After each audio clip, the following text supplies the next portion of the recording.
Nessa semana, o presidente dos Estados Unidos, Donald Trump, ameaçou impor uma guerra econômica contra Teherã.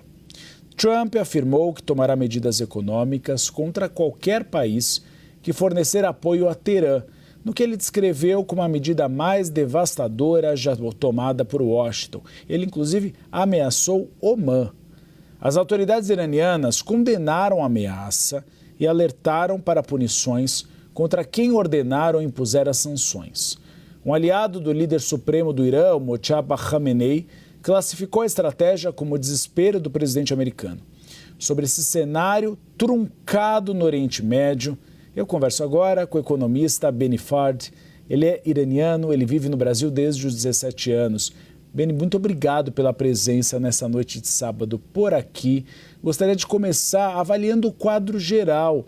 É uma guerra que Donald Trump esperava acabar em pouco tempo, mas a gente viu que o Irã é resiliente. Por que esse cenário? E como você vê a postura de Donald Trump? Ele acabou se perdendo nessa guerra, Benny? Boa noite, Gustavo, a toda a nossa audiência. Eu, particularmente, não acredito que tenha sido um cálculo defasado do governo norte-americano e Donald Trump em termos de tempo, apesar dos anúncios terem sido de poucas semanas, e essa é uma característica de Donald Trump, mas fato é também que o regime dos ayatolás se preparou por 47 anos para esse momento. Então, a gente tem acompanhado o desgaste gradativo do regime, da Guarda Revolucionária, da capacidade de retaliação e o que prende todo esse conflito ainda a um status de manutenção é o Estreito de Hormuz, que é ameaçado constantemente pela Guarda Revolucionária. Caso não fosse esse contexto geográfico, né, essa carta que o regime dos ayatolás tem, esse conflito possivelmente teria se encerrado há muito tempo. Mas tem um ponto aqui, Uribe, se você me permite trazer a você e a todos que nos acompanham, é que a cada dia que se passa durante esse conflito, que está prestes a completar aí 6 meses, o Irã perde algo como 435 a 500 milhões de dólares que ele deixa de exportar em petróleo diariamente.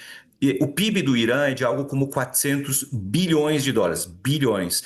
E esse período de falta de exportações, e é importante lembrar que algo como 95% das exportações iranianas passam pelo Estreito de Hormuz, não é só petróleo que deixa de ser escoado, você tem um impacto econômico no produto interno bruto extremamente grande. A estimativa é que nesses 6 meses, algo como 1/5 a 1/4 do PIB deixe de existir, do PIB iraniano, em função dos conflitos. Também há o impacto econômico global, a pressão inflacionária. A gente acompanhou essa semana o secretário de Tesouro norte-americano, Scott Bessent, recomprando títulos longos para tentar controlar a taxa de juros paga pela dívida americana. A dívida americana bateu um volume histórico de 40 trilhões de dólares, mas isso tudo é fruto dos conflitos. Os dois, Irã e Estados Unidos, estão num cabo de guerra em condições muito diferentes, mas fato é que o Irã tem resistido, especialmente por usar de drones e de artilharia de baixo custo para tentar impedir o fluxo pelo Estreito de Hormuz, Uribe. Benny, a gente tem visto que a situação política no Irã também é muito complexa, né? A gente tem uma divisão e a gente vê falas completamente contraditórias da classe política e até do exército em relação à Guarda Revolucionária. Eu queria que você explicasse um pouco para a nossa audiência essas diferenças de posições. Perfeito. O Irã é uma teocracia. Existem 2 teocracias estabelecidas e reconhecidas no mundo. Uma é o Vaticano, que fica dentro da Itália, numa região de Roma, historicamente conhecida por muitos que viajam àquela região, onde fica o Papa, etc. Então, o Vaticano é uma democracia, mas é uma teocracia pequena, extremamente limitada, de poderes limitados, que rege o catolicismo mundial. O Irã é uma teocracia que está instalada sobre a 2ª maior reserva de gás natural do mundo, a 3ª maior reserva de petróleo do mundo, uma das principais potências regionais que é o Irã. E há 47 anos os ayatolás tomaram o poder com a queda do Shah Reza Pahlavi, que era o imperador ou rei da Pérsia até então, E com esse domínio impuseram a lei islâmica de forma muito contundente, Gustavo. E desde então, essa teocracia iraniana contava com os clérigos, os religiosos no poder. O primeiro foi o Ayatollah Ruhollah Khomeini, depois, na morte dele, o sucessor dele, Ali Khamenei, que foi neutralizado nos ataques de fevereiro, e agora Mojtaba Khomeini, que é filho do Ali Khamenei, mas ainda não é um ayatollah. É, essa estrutura de poder, ela é uma estrutura religiosa, política de Estado, mas que conta com a Guarda Revolucionária, que é uma força paramilitar de algo como 1 milhão de homens, que controla com mãos de ferro o governo, o regime ditatorial dos ayatollahs. O que acontece pós-morte, pós-neutralização do Ali Khamenei, Gustavo, é que há uma gradativa cisão e uma tentativa de conquista do poder pela Guarda Revolucionária. E é isso que a gente tem acompanhado. Nessa semana, eu li em diversas fontes internacionais de que juntas militares estão se unindo no Irã para tentar fazer uma transição do regime teocrático, que é o que está instalado, para o que se chama de um regime de ditadura militar. O Irã sempre foi uma ditadura, desde 1979 com a queda do Shah. Mas agora, de forma objetiva e clara, se busca transparecer essa ditadura através do poderio da Guarda Revolucionária num claro enfraquecimento dos ayatolás. Para o mundo, é bom que a teocracia deixe de existir, mas para os iranianos isso não é tão bom assim, porque a truculência e a violência, o controle do Estado, do regime deve aumentar.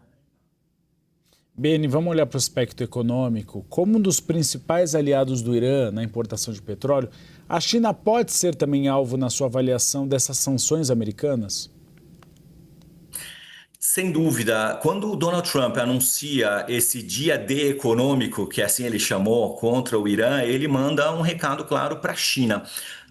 É importante lembrar que quando um país, uma ditadura, comete malfeitos, crimes contra a humanidade de forma sucessiva por décadas, esse regime ele não age sozinho, ele acaba sendo apoiado ou suas ações são acobertadas em diversas instâncias por aliados. E os principais aliados do regime ditatorial dos ayatollahs são Rússia e China, que ascendeu muito fortemente nos últimos 40 anos enquanto potência econômica e geopolítica global. Então, quando o Donald Trump anuncia que vai aumentar a pressão econômica sobre o Irã, ele está mandando esse recado, porque de certa forma, a economia iraniana já está sancionada há muito tempo. Então, empresas, pessoas, instituições de todas as ordens já estão sob o escrutínio de órgãos sancionadores não só estadunidenses, mas internacionais. Agora, instituições financeiras chinesas que inevitavelmente transacionam não só em RMB, não só em yuan, mas também em dólares, que necessariamente, ou em euros, que precisam triangular recursos via Europa ou via Nova York, podem sim ser objeto de sanções e isso pode elevar as tensões com a China num momento bastante delicado em que a China também tem mostrado alguma força de apoio ao regime dos ayatollahs, não só com infraestrutura militar, mas também com recursos financeiros. Então, é uma mensagem clara para que a China e a Rússia, de certa forma, não intervenham nesse conflito e não abasteçam o regime dos ayatollahs com recursos financeiros e, principalmente, não tenham nenhum tipo de intervenção indireta através de instituições financeiras estabelecidas, Gustavo. Nós conversamos com o economista iraniano Beni Fard. Obrigado pela participação, Beni. É sempre uma aula ouvi-lo aqui na CNN Brasil e obrigado pela disponibilidade numa noite de sábado. Espaço sempre aberto para o senhor.